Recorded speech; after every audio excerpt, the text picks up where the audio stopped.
श्री शिवाय नमस्तुभ्यम। हर हर महादेव। गुरुजी पंडित प्रदीप मिश्रा जी द्वारा बताए गए सभी उपायों को हम इस चैनल पर करके बताते हैं ताकि आपको सभी उपाय आसानी से समझ में आ सके। 28 अक्टूबर शरद पूर्णिमा है, जो कि साल का आखिरी चंद्र ग्रहण पड़ने वाला है। शरद पूर्णिमा के दिन रात्रि में 1:05 से 2:24 तक चंद्र ग्रहण पड़ेगा। चंद्र ग्रहण पड़ने से पहले सूतक लगता है। सूतक 9 घंटे पहले लगेगा, जो कि 4:05 से शुरू हो जाएगा।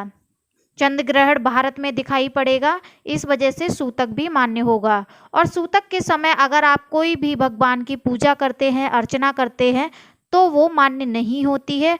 पूजा करना वर्जित होता है।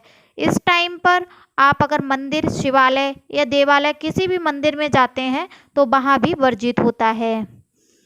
तो दोस्तों, गुरुजी ने 4 उपाय बताए थे, जो कि 4 उपाय जो हैं वो आज इस वीडियो में हम आपको करके बताएंगे। अगर आप चाहते हैं कि आपके जीवन में कोई भी कष्ट है, संकट है, तो आप इन आसान से उपायों को करके अपने जीवन में सुखमय लाकर और सुख समृद्धि से अपने जीवन को भरपूर कर सकते हैं। 4 उपाय जो कि निम्न है। तुलसी से एक उपाय है, कमलगट्टे से भी उपाय है, खीर से भी उपाय है और सबसे लास्ट सफ़ेद फूल से भी उपाय है।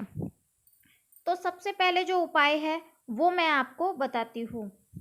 आपको लेना है चावल, 7 चावल के दाने लेने हैं और ये मनोकामना सफ़ेद फूल के साथ है। मनोकामना और इच्छा पूर्ति के लिए ये उपाय करना रहेगा। आपको एक सफ़ेद फूल लेना है, 7 चावल के दाने लेने हैं, तांबे के लोटे में जल भर लेना है, फूल को जल में डाल देना है।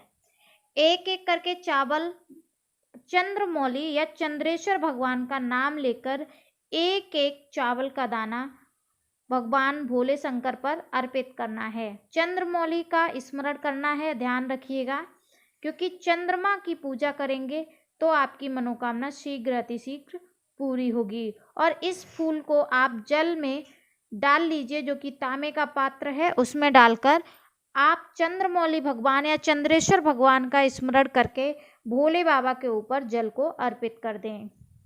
आप अपनी मनोकामना बोलते हैं शरद पूर्णिमा के दिन, तो कार्तिक पूर्णिमा जब तक आती है तब तक आपकी ये मनोकामना पूर्ण हो जाती है। ऐसा गुरुजी ने अपनी कथा में बार बार बताया है। तो अब बढ़ते हैं दूसरे हमारे जो विशेष उपाय है, वो है तुलसी को लेकर। अगर आपके शरीर में कोई दाग है, धब्बा है या चर्म रोग है या आपके आँखों में चश्मा लगा है, आँखों से बहुत ज़्यादा दर्द होता है, मतलब कम दिखता है आपको, तो ये उपाय आप कर सकते हैं। तुलसी की जो लकड़ी होती है, सूखी लकड़ी, उस लकड़ी को तोड़ लेना है, छोटी सी लकड़ी तोड़नी है। चंद्र ग्रहण पड़ रहा है तो इसकी वजह से ये उपाय आपको रात के 2:24 के बाद करना रहेगा, क्योंकि चंद्र ग्रहण के समय आप चंद्रमा को नहीं देख सकते। तो ये जो लकड़ियां हैं वो इस तरीके से आपको पकड़नी है कि जहाँ पर भी निशान है, जहाँ पर भी आपको रोग है, उस पर वो चंद्रमा की रोशनी सीधी पड़े या आँखों पर सीधी पड़े। जो कि आँखों में अगर आपके चश्मा लगा है तो आप इस तरीके से तुलसी की लकड़ी से उपाय कर सकते हैं, चंद्रमौली भगवान का स्मरण करते हुए। इस तरीके से आप लकड़ी को पकड़िएगा, एक चश्मे की तरह लकड़ी को पकड़कर, और आप अपनी आँखों पर लगाइएगा, आँखों से देखिएगा। और अगर चर्म रोग है तो वहाँ पर भी आप उस तरीके से चंद्रमा की रोशनी पड़नी चाहिए। इस तरीके से आप देख सकते हैं, वीडियो में आपको क्लियर दिखाया जा रहा है। आप इस तरीके से इस उपाय को कर सकते हैं। ध्यान रहे, चंद्र ग्रहण पड़ रहा है तो इस समय आप चंद्रमा को मत देखिएगा 2:24 तक। उसके बाद आप देख सकते हैं, क्योंकि शरद पूर्णिमा साल में एक ही बार आती है। तो ये उपाय आपके लिए बहुत ही ज़्यादा विशेष है और इसको आप ज़रूर करें। तो अब बढ़ लेते हैं नेक्स्ट उपाय के साथ। धन संपदा, और अगर आप कर्जे में बहुत ज़्यादा डूबे हुए हैं तो ये उपाय बहुत ज़रूरी है, आप ज़रूर कीजिएगा। माता लक्ष्मी आपका साथ देंगी, आपके घर में विराजमान होंगी। एक कमलगट्टा लेना है और एक बेलपत्र लेना है।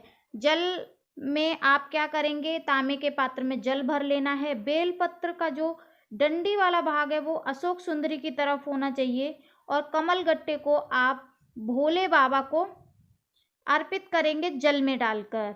बेलपत्री को जल में नहीं डालेंगे, बेलपत्री को आप ऐसे ही चढ़ा देंगे और ये चंद्रमौली भगवान या चंद्रेश्वर भगवान का स्मरण करके आप इस जल को भोले बाबा के ऊपर अर्पित कर दें और अपनी मनोकामना बोल दें। शरद पूर्णिमा को अगर ये उपाय करते हैं आप, तो आगे आने वाली कार्तिक पूर्णिमा तक आपकी मनोकामना पूर्ण हो जाएगी।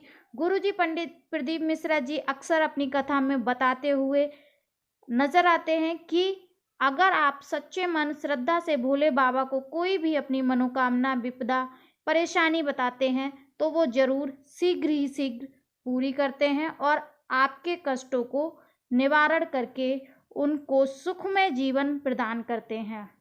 आप इस तरीके से ये उपाय कर सकते हैं। बहुत ही ज़्यादा विशेष उपाय है, शरद पूर्णिमा के दिन है।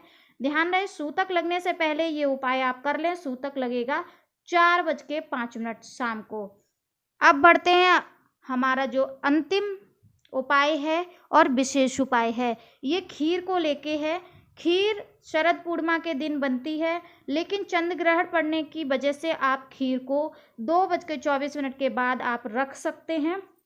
तो इसमें अगर आपके घर में कोई बहुत ज़्यादा बीमार है, कलेश होता है, तो आपको क्या करना है, खीर बनाना है, चंद्रमा की रोशनी में खीर रख देनी है। ध्यान रहे चंद्र ग्रहण पड़ जाए उसके बाद रखनी है और सुबह उठकर हरि का भोग लगाकर आप 5 पीपल के पत्तों पर वो खीर रख दें। और जो भी बीमारी से ग्रसित है, जो व्यक्ति बीमार है, बहुत ज़्यादा कष्ट है, उसको उस पीपल के पत्ते पर खीर रखकर खिला दें, चंद्रमौली भगवान का नाम लेकर, और पत्तों को बहते पानी में सहरा दें। ये कुछ उपाय थे। वीडियो अच्छी लगी तो लाइक शेयर ज़रूर करें। श्री शिवाय नमस्तुभ्यं।